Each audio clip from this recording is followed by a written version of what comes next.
ये यहाँ का इतना अद्भुत काम केवल चामगढ़ के लोग ही कर सकते हैं, क्योंकि यहाँ की कला अद्भुत है, यहाँ की भाषा अद्भुत है, यहाँ के नामकरण करने की जो इनकी प्रतिभा है वो अद्भुत है।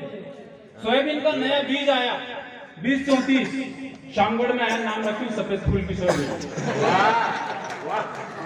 नंदू भाई दवाई की दुकान, दवाई लेके आए सेमी मैक्स, सूखे में डालनी, चामगढ़ के आदमी ने नाम रखा 72 घंटा में लकवा वाली दवा।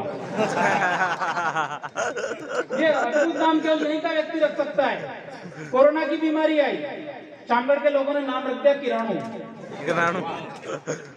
और हद हो गई, दो डोगरियां तो आपस में बात कर रही, क्यों भाई था मालूम है जीजा भाई अपनी बीमारी आ गई, क्या की कि मुंडू बांधवा वाली। उनके घर में बच्चा दौड़ के बाहर जा रहा था, तो इतनी अद्भुत बात उन्होंने बोली कि कोरोना में आत्महत्या कर ली कि छोरा 12 मत जाओ, मुंडू बांधवा वाली बीमारी तो की जात में। तो ये अद्भुत काम केवल चामगढ़ के लोग ही कर सकते हैं, और ये काम मैं भी कर सकता हूँ क्योंकि मैं पहले शिक्षक था। बस फर्क खाली इतना है कि बाकी के जो छात्र, जो अन्य शिक्षक है, उन्होंने अपने छात्रों को पढ़ाया तो वो मिलते हैं तो वो शिक्षक के धूप लगाते हैं, और मेरे द्वारा पढ़ाए गए छात्र जब भी मिलते हैं तो बड़ी स्टाइल से पूछते हैं, सर बिड़ी है कहीं?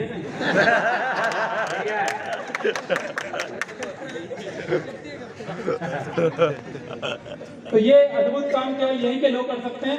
मैं तो स्कूल में पढ़ाता था, तो मैंने स्कूल में पूछा एक बच्चे से, मैंने कहा बच्चे कोई शोर नहीं करेंगे, सारे बच्चे विद्या पे ध्यान देंगे। तो राजू भाई जैसा समझदार लड़का खड़ा हुआ, बोला कि आज विद्या नहीं आई, आप बोलो तो कविता पे ध्यान दे लें। कि सहस्त्र वर्षों से स्थिर पड़ी शिला को प्राण दे देंगे। 4 पंक्तियों से कवि सम्मेलन को शुरू कर देना। सहस्त्र वर्षों से स्थिर पड़ी शिला को प्राण दे देंगे, तुम निषाद सा बनो तो सही, हम तुम्हें भरत सा सम्मान दे देंगे, और हम मर्यादा पुरुषोत्तम प्रभु श्री राम के वंशज हैं, पुकारेगी माँ भारती तो हंसते हंसते जान दे देंगे। जिंदाबाद, वाह वाह। अच्छा मान लो सच में अगर माँ भारती पुकार ले तो कौन कौन जान देगा बताओ? अरे तुम रेंदो रे शामगढ़ के सोयाबीन में दवा डालने के लिए टंकी उधार नहीं दो, अरे पीछे तक भी बजा दो लाइन को। मेरे सोयाबीन में मोहल्ला पड़ गया भाई साहब, आपके इधर इल्ली लगती है, मेरा मुझे मोहल्ला पड़ गया। मैं नंदू भाई से टंकी मांगने के लिए आया, तो नंदू भाई बोले यार जान मांगने में ताली बजा रहा था, तो नंदू भैया बोलेगा यार टंकी तो खराब हुई नहीं है। अरे मेरे को नंदू भाई दे दो, दवा लगी मैं वापस कर दूंगा। अरे बोले उनकी तो बैटरी खराब हुई, तो उनके हैंडल है उनकी काम चला लगा। अरे बोले बड़ो घाटो चले यार, नली में भी तुतारियां उड़े उड़ गए। तो इतने अद्भुत लोग केवल यही के होते हैं। अच्छा आपने वो जैन साहब किधर गए? अच्छा मैं जैन मांडो भी वही था ना। अच्छा जैन लोगों की शादी होती है तो गजब अद्भुत ही इनका अनुभव रहता है। अच्छा हमारे ऐसा कुछ नहीं है, जैन लोगों में नाम रखते हैं तो बड़े सॉफ्ट नाम रखते हैं। जैसे इनका जैन साहब का क्या नाम है? मोहित जैन। और नाम रहते हैं इनमें मयंक जैन, नव्य जैन, जैनम जैन, मतलब बिल्कुल सॉफ्ट से लगते हैं। अब हमारे समाज में देखो ईश्वर सिंह, भानु प्रताप सिंह, राजगोपाल सिंह, असो जना का थोड़ी में लड़ाई कर लेगा। अच्छा जैन लोगों की एक और विशेषता देखिए, शादी ब्याह में ये लोग क्या करते हैं, जब इनके 2 साड़ू मिलते हैं तो बिल्कुल एक ही पंगत में बैठ जाएंगे, अलग अलग दोने, और एक ही पत्तल पे पूड़ी ले लेंगे, वो पापड़ की कतरन ले लेंगे इतनी सी, और घंटे भर तक जिमेंगे। हैं आप लो नहीं, आप लो नहीं। अरे जलवे हम लोगों के भी है, आगे भी कहीं जाओ बगले थोड़ा।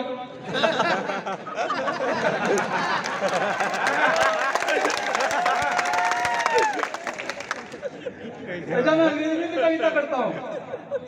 Guy drinks some खटिया।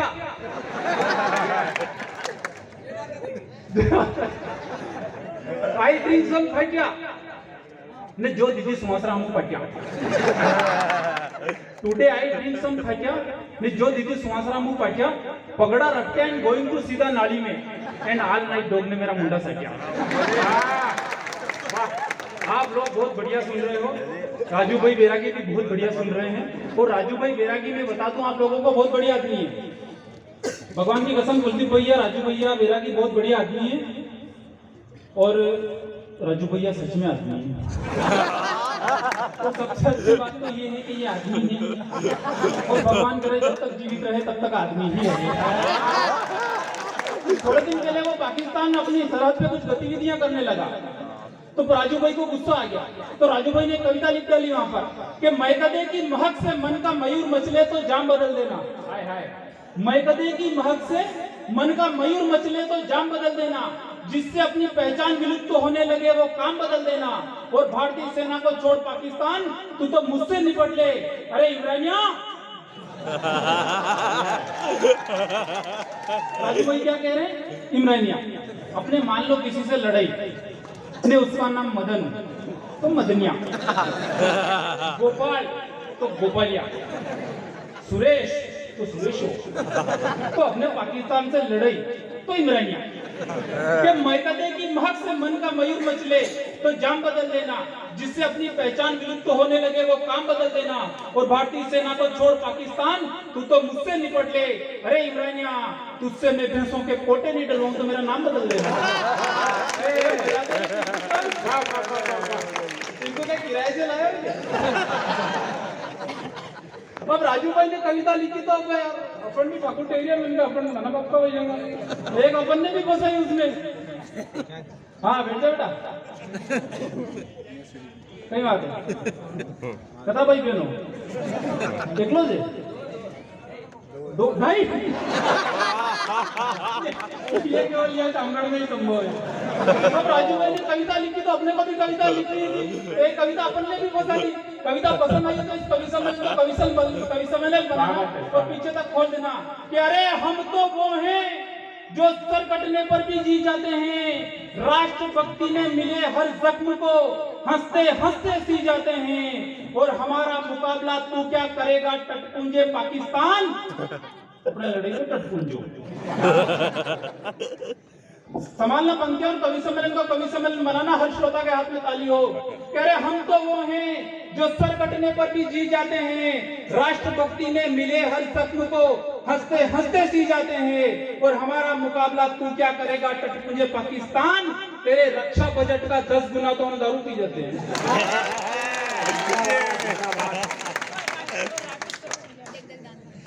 कि मेरे मोहल्ले में रहती थी एक आइटम जोरदार, मतलब तुम लोग ऊपर से ही नरेंद्र मोदी हो, सबके अंदर एक दिग्विजय सिंह इन्होंने मारा कि मेरे मोहल्ले में रहती थी एक आइटम जोरदार, करती थी मुझसे रोज आंखें चार, मैं शनिवार न इतवार सीधा तिरछी नजरों से वार, उसके नैनों की कटार हुई मेरे जिगर के आर पार, मैं भी गया दिलहार, मैंने भी किया प्रेम का इकरार, इजहार हुआ मुझे भी प्यार प्यार प्यार प्यार प्यार। उपरोक्त वर्णित पद्यांश में कवि का जीव था नहीं है, कवि के सोयाबीन 2.5 कुंटल से ऊपर बैठी नहीं। कि मेरे मोहल्ले में रहती थी एक आइटम जोरदार, करती थी मुझसे रोज आंखें चार, मैं शनिवार न इतवार सीधा तिरछी नजरों से वार, उसके नैनों की कटार हुई मेरे जिगर के आर पार, मैं भी गया दिलहार, मैंने भी किया प्रेम का इकरार, इजहार हुआ मुझे भी प्यार प्यार प्यार। वो फलानी ढिंकानी मेरे दिल की धरानी, थोड़ी कमसिन और थोड़ी सयानी थी, एक दिन पास जाके देखा तो पता चला वो तो एक आंख से कानी थी। हमारे मालवी भाषा में एक शब्द है जुजू, सुना चुका हूँ फिर सुना देता हूँ। हमारे मालवी भाषा में एक शब्द आता है जुजू। जुजू का मतलब होता है यूं ही, मान लो बहुत सारे मुख्य अतिथि लेट आए थे, जैसे हमारे खुराना जी शायद अब हमारे बीच में नहीं रहे, कार्यक्रम तो हमको जाना था। मान लो नंदू भैया सुबह पूछेंगे यार आप बहुत जल्दी निकल गए, जुजू चले गए तो यार, मान लो कोई नहीं आया, क्यों नहीं आया, जुजू नहीं आया यार, के करत हमने दाढ़े वाली थे सोयाबीन की वाली जुजू है पूरी कहीं जोरो नहीं पड़े तो ने। तो मतलब अपने हर शब्द का, हर जवाब का, हर प्रश्न का जवाब जुजू, जुजू अपना ब्रह्मास्त्र। अब एक दिन क्या हुआ कि मुझे सपना आया, सपने में मैं भारत का प्रधानमंत्री बन गया। अब इधर से मेरे अतुल जोला जी का फोन आया, क्योंकि सपने में मैं समझ रहा कि यही गृह मंत्री होंगे। तो बोले कि प्रधानमंत्री जी क्या हो, वो बोले बगीचा वाला खेत में दाड़ा बेड़ा कर लो। सपने तो ऐसे भेंटे ढूंढे आते हैं। अरे बोले तुरंत दिल्ली आओ। मैंने क्यों? मैंने भेंडी रांड का पाकिस्तान की तरह। अब मेरा दिमाग खराब, मैंने तुरंत Z+ सिक्योरिटी को अलग किया, अपनी पुरानी प्लेटिना निकाली जिसका अगला मदगाट अपन ने सुतली से बांध रखा है, और जैसे तैसे मैं माकड़ी माता जी के यहाँ पहुंचा, गुड़ुक गुड़ुक पेट्रोल खत्म। और स्थिति देखो, आर्थिक मंदी, भारत के पाकिस्तान की प्लेटिना में पेट्रोल खत्म। वो तो एक भला आदमी मिल गया, उधर से अपने मैं जैन साहब जैसा उधर से आया पल्सर में से वो करके ना क्वार्टर तो फेंक ही देते हैं बेचारे, तो वो क्वार्टर से उसमें पेट्रोल डाला और जैसे तैसे मैं पहुंच गया दिल्ली। अब मैंने सर्वदलीय बैठक बुलाई, रक्षा मंत्री जी को आमंत्रित करा, उसमें तीनों सेनाध्यक्षों को आमंत्रित करा और सर्वसम्मति से निर्णय लिया। वो लखीमपुरी खीरी में जो आजकल है उनको भी, झाड़ू वाले को भी आमंत्रित किया पहले और सर्वसम्मति से निर्णय लिया कि जाइए अब भारत की सेना ने पाकिस्तान के ऊपर आक्रमण कर दिया। अब आक्रमण के बाद पाकिस्तान की हालत हो गई बिल्कुल खाजरे टेबले के जैसी। अब चूंकि संयुक्त राष्ट्र संघ ने उसके ऊपर आपत्ति ले ली और जेनेवा में एक बड़ी भारी मीटिंग का आयोजन हुआ और चूंकि मैं प्लेटिना वाला भारत का प्रधानमंत्री, तो मुझे जवाब तलब करने के लिए जेनेवा बुलाया और उन्होंने कहा कि भारत तो हिंसा का प्रतिपादन करने वाला देश रहा है। यहाँ महात्मा गांधी, गौतम बुद्ध और महावीर स्वामी जैसे अहिंसा के प्रणेता पैदा हुए हैं और उस देश पर रहने वाले आपने पाकिस्तान के ऊपर आक्रमण क्यों कर दिया, आपने पाकिस्तान के ऊपर आक्रमण क्यों किया। तो मैंने मालवी भाषा के एक ही शब्द में उन लोगों की बोलती बंद कर दी। यदि वो शब्द आप लोगों को पसंद आए तो पीछे तक हाथ खोल के इस कवि सम्मेलन को सुपर कवि सम्मेलन बनाना। उन्होंने कहा कि आपने पाकिस्तान के ऊपर आक्रमण क्यों किया, आपने पाकिस्तान के ऊपर आक्रमण क्यों किया। मैंने एक ही शब्द में उनकी बोलती बंद कर दी कि हमने पाकिस्तान के ऊपर आक्रमण सिर्फ इसलिए किया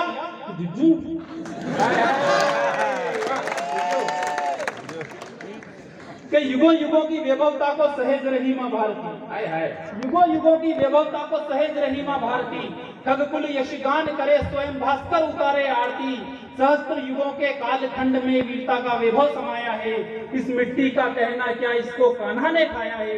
अरे कहीं गाय बेल कहीं सूरज चंदा, कहीं गाय बेल कहीं सूरज चंदा, कहीं पेड़ भी पूजे जाते हैं, कहीं सुदामा के चावल कहीं शबरी के बेल खाते हैं। अरे निवाला समझ के सूरज निकला, ऐसे वीर हनुमान हुए, गुरु दक्षिणा में दिया अंगूठा, वो एकलव्य महान हुए। अरे जीवन दर्शन जहाँ वेदों में और राह दिखाती गीता है, जीवन दर्शन जहाँ वेदों में और राह दिखाती गीता है, कहीं जौहर में पद्मिनी कहीं हल के नीचे सीता है। और लानत है उस पुष्प पर, लानत है उस पुष्प पर, लानत है उस पुष्प पर जो टहनी से टूटकर खिला, धन्य हुआ मेरा जीवन जो भारत भूमि पर जन्म मिला, धन्य हुआ मेरा जीवन जो भारत भूमि पर जन्म मिला। और इस भारत भूमि पर जन्म लेने के बाद भी कुछ लोग यदि अपनी औलादों का नाम तैमूर रखते हैं, यदि कुछ लोग अपनी औलादों का नाम जहांगीर रखते हैं, तो फिर हमें सोचने पर मजबूर होना पड़ता है कि इन लोगों ने भारत भूमि पर जन्म लिया तो ये क्रॉस भिजवाना आया कहां से। एक आदरणीय आप लोगों की गरिमा में उपस्थिति है, मुझे प्रसंग याद आता है। आप ग्रामीण क्षेत्र से जुड़े हुए लोग हैं, खेती बाड़ी से जुड़े हुए, एक सच्चा प्रसंग सुनाता हूँ आप लोगों को मैं। जब 2003 से पहले की घटना है, जब मेरे घर पे घोड़ी हुआ करती थी। अब उस घोड़ी का एक दिन एक खरीदार आया, उस खरीदार ने हमारी घोड़ी की उस समय कीमत लगाई थी 70,000 रुपए। एक और हमारे हुक्म विरासते थे गांव में, उनके वहां पर वो खरीदार व्यक्ति गया, उनके पास भी एक घोड़ी थी, उस घोड़ी की कीमत लगाई उन्होंने मात्र 30,000 रुपए। सच्ची घटना बता रहा हूँ आपको, देखना इस घटना को मैं कहाँ ले जा रहा हूँ। उनकी घोड़ी की कीमत केवल 30,000 रुपए, हमारी घोड़ी की कीमत 70,000 रुपए। मैंने अपने दादाजी से पूछा, उनके पास भी ऐसी ही घोड़ी है, इतनी ही लंबी है, ऐसी ही चलती है, फिर हमारी घोड़ी की कीमत 70,000 रुपए और उनकी घोड़ी की कीमत केवल 30,000 रुपए। ऐसा क्यों? क्योंकि छोटा था तो मेरे बाबा साहब ने मेरे सर पे हाथ फेरा और बोले कि बेटा अपनी घोड़ी जो है ये अबलग घोड़ी है। अबलग घोड़ी यानी कि खानदानी घोड़ी, जो अपने ग्रामीण क्षेत्र में आप लोग विरासते हैं, आपकी जानकारी में होगा कि जब घोड़ी की कनौटी मिलती है तो उसको ये खानदानी होने की एक निशानी होती है। कहते हैं पान चाटना, पाँव धुए होना, गर्दन सीधी रहना, ऐसी कुछ निशानियां होती है। तो उन्होंने कहा कि अपनी घोड़ी जो है ये खानदानी घोड़ी है और सामने वाले जो पड़ोसी हैं उनकी घोड़ी जो है वो करीना कपूर के माजने की है। चकाचौंध की दुनिया की दो नृत्यांगनाएं, चकाचौंध की दुनिया की दो नृत्यांगनाएं, बॉटल में पानी से नहीं भरोसा नहीं हुई। चकाचौंध की दुनिया की दो नृत्यांगनाएं, दोनों की अलग कहानी है। एक बॉलीवुड की गंदी गटर तो एक हरियाणा का संस्कारी पानी है।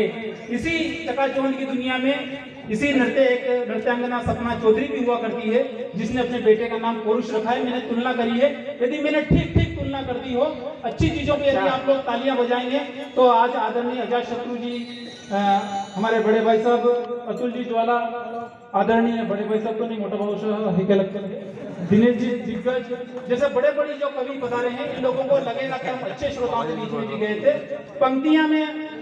पंक्तियां प्रस्तुत करता हूँ कि चकाचौंध की दुनिया की दो नृत्यांगनाएं, दोनों की अलग कहानी है। एक बॉलीवुड की गंदी गटर तो एक हरियाणा का संस्कारी पानी है।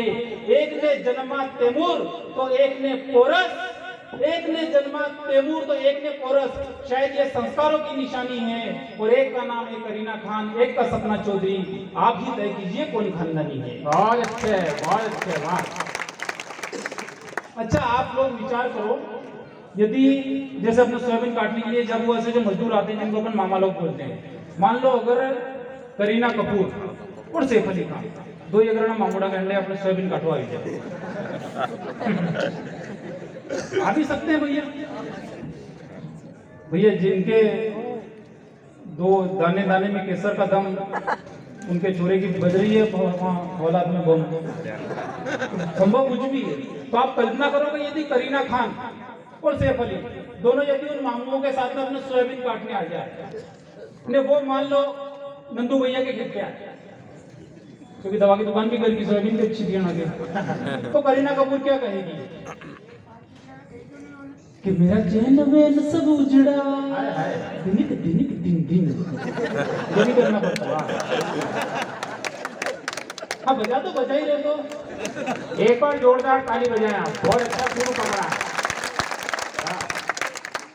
कि मेरे खेत का पर्दे उधड़ा, ये टकड़ा हमसे कटवा ले, बर्बाद हो रहे हैं जी, बर्बाद हो रहे हैं जी तेरे अपने हार्वेस्टर वाले। खेत गीला हार्वेस्टर पूछ नहीं रही है, कटवा ले कटवा ले कटवा ले कटवा ले कटवा ले वो कोयरे वाला टकड़ा, वाली ग्वाली। अच्छा वो तो सोयाबीन का उधड़ा कर रही है, मैं उधर सैफ अली है जो उसकी मुंडकी लगा दी अपन ने सोयाबीन निकालने की मशीन में।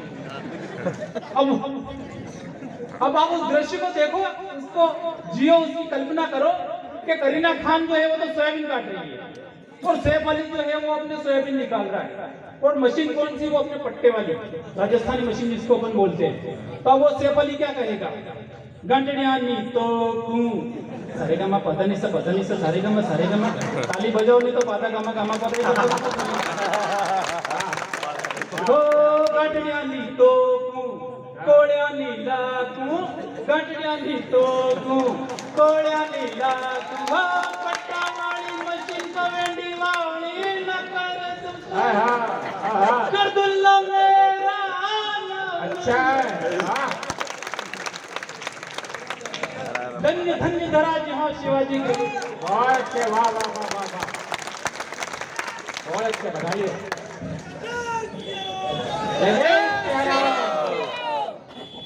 धन्य धन्य धरा जहाँ शिवाजी खेले थे। बहुत बड़ी टीम है, मेरा शायद समय हो चुका है, अगला दौर होगा तो फिर आप लोगों को गुनगुनाएंगे। अंतिम पंक्ति, अंतिम कविता तालियों के साथ विदाई देना आप लोग।